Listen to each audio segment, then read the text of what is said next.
Anda masih di Selamat Pagi Cirebon pemirsa, dan di pagi hari ini saya masih bersama Mama Kuwu Siti Winangun, Kecamatan Jamblang, Kabupaten Cirebon. Ada Mama Kuwu Ratija Bratamanggala, dan di pagi hari ini yang sedang kita diskusikan ini pemirsa tentang perkembangan salah satu wisata di Kabupaten Cirebon, yaitu wisata Grabah. Namanya wisata Grabah Siti Winangun. Nah, ini kembali saya ke Mama Kuwu ya. Mama Kuwu berkaitan dengan Grabah ya. Grabah ini setahu saya juga di Kabupaten Cirebon ada pembuatan ataupun pengrajin gerabah-gerabah yang lain. Dan yang membedakan antara Grabah Siti Winangun dengan gerabah-gerabah dari daerah lain apa gitu? Ya. Yang membedakan? Ya, betul Mas Habib. Jadi sentra gerabah ini kan bukan hanya di Siti Winangun, di tempat-tempat lain baik di sekitar Cirebon maupun di luar Cirebon itu juga ada. Nah, tentu apa sih yang menjadi daya tarik atau yang membedakan menjadi magnet gerabah Siti Winangun ini dengan tempat lain?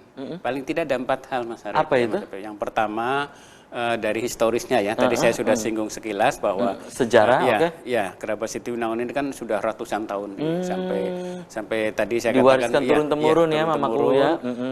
Sampai sentra-sentra gerabah yang ada di Jawa Barat itu dulu perajinnya dari Siti Winangun.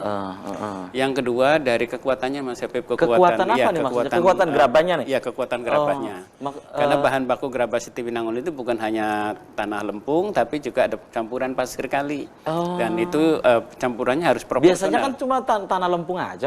Iya betul. Jadi kalau ini kan kalau gerabah Siti Winangun ini selain tanah lempung ada campuran pasir kali dicampur. Kalau dulu dengan cara manual, sekarang sudah mulai pakai mesin. Dan itu harus dulu kalau cara manual pakai tangan aja? Pakai kaki diinjak. Pakai kaki diinjek-injek gitu. Sekarang sudah mulai pakai mesin ya. Kemudian ini kalau campuran pasirnya tidak seimbang antara lempung dengan pasir, ketika dibakar akan hancur Mas Habib. Nah dengan bahan baku seperti ini menjadikan bahan gerabah ini kan lebih padat nih, sehingga dengan apalagi dengan dibakar dengan temperatur antara 600 sampai 800 derajat, gerabah kita ini lebih tahan terhadap cuaca. Jadi walaupun ditaruh itu sudah dibuktikan gitu Mama? Sudah, seperti memolo di atas masjid kan usianya sudah ratusan tahun. Tapi kondisinya masih sangat utuh. Maksudnya memolo di desa Siti Winangun? Ya, di desa Siti Winangun dan di tempat-tempat lain, karena yang memproduksi memolo kan dari Siti Winangun. Oh, dari Siti Winangun, itu memolo masjid itu? Iya, memolo masjid itu. Nah, itu terbuat dari apa juga itu Mamaku? Jadi, ini juga menarik nih, karena memolo itu ternyata sudah pernah dijadikan judul skripsi mahasiswa ITB, Mas Habib. Memolo masjid itu? Ya, memolo. Itu berarti di desa Mamaku juga ya, produksinya? Ya, sebenarnya memolo ini kan salah satu kearifan dari pendakwah kita pada tempo dulu. Karena ornamen gerabah yang di atas masjid ini kan ada kemiripan dengan ornamen yang di atas pura. Bahkan yang membedakan tipe memolo yang satu dengan memolo yang lain itu bisa dilihat dari mestakanya atau yang paling atasnya. Itu biasanya para perajin memolo itu mengambil dari model-model mahkota tokoh pewayangan Mas Habib.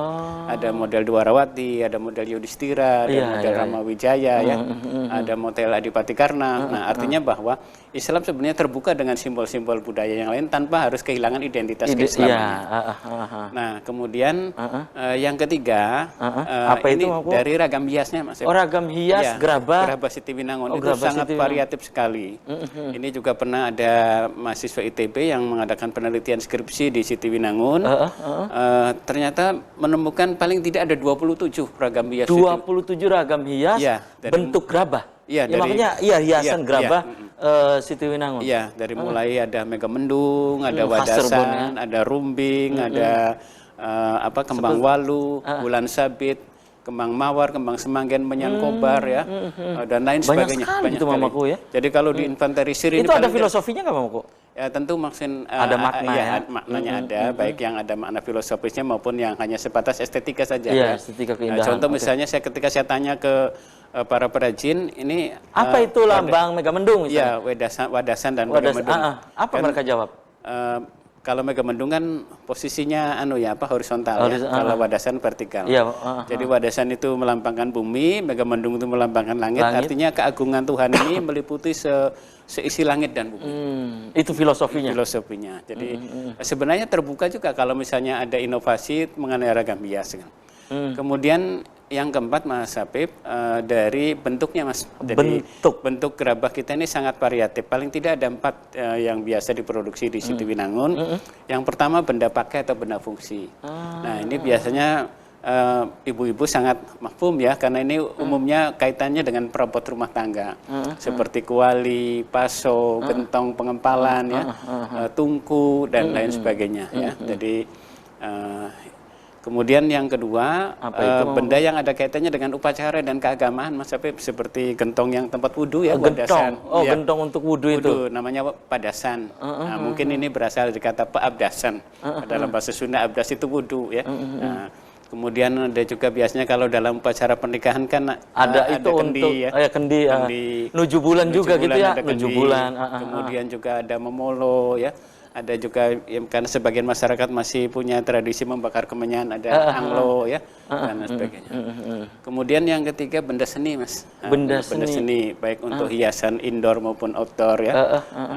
Dan yang keempat benda simbolis. Benda simbolis ini seperti patung Paksi Nagaliman, patung Singa Barong. Bahkan tahun 70-an itu ditemukan gerabah Sitiwinangun di Museum Nasional yang mukanya seperti muka naga tapi badannya seperti badan macan, cuma ada sisiknya kayak buaya. Karena kita sudah kesulitan mencari nama, kita sebut saja binatang mitos. Oh, hewan mitos ya? Iya, binatang mitos. Jadi ini salah satu contoh dari benda simbolik. Jadi 4 hal ini yang yang membedakan antara gerabah Sitiwinangun dengan gerabah yang lain ya. Dan mungkin kekuatan sejarah juga itu salah satu menjadi kekuatan gerabah Sitiwinangun, dan tentunya ini kan yang membedakan dengan gerabah-gerabah yang lain gitu. Karena ini bagian dari Mas Habib, bagian dari dakwah Islam. Jadi Sitiwinangun ini merupakan bekas pedukuhan Islam. Saya katakan bekas pedukuhan Islam ini indikasinya dari pusaka yang ditinggalkan, Mas Habib. Pusaka yang ditinggalkan. Dan ini masih ada di situ. Masih ada. Bentuknya apa? Tapi tahan dulu nih ya, Mama Kuwu. Dan pemirsa, Selamat Pagi Cirebon akan segera kembali usai jeda iklan berikut.